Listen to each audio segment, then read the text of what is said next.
Okay, let's unbox yet another 5070 here on the channel. This one's by Gigabyte, the Gigabyte Gaming 5070, and these cards took a lot of heat actually when they were initially released.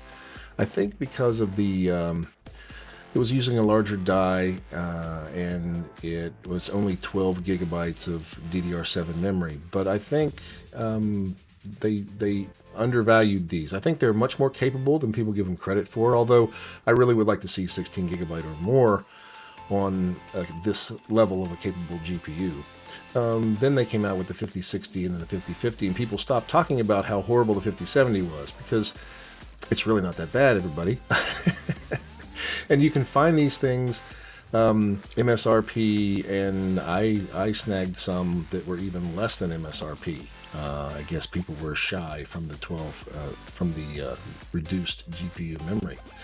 But I've looked at several of these GPUs here on the channel, and this Gigabyte product follows suit with their other builds. They are very nice. The form factor is a little larger than the other builds, especially the Founders Edition. If you get your hands on one of those, the unboxing for that's on its way. But this was a well-made card, a good, beefy WindForce designed GPU cooler.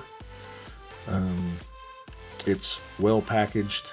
You get just and the 5070s only need the 2-pin, the 2-cable PCI Express connector, or you can use the native 12-volt high-power connector. It's a 4-port card like normal.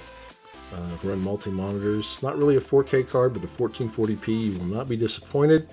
Run most, if not every title you want in 1440p. So with that, stay safe. God bless.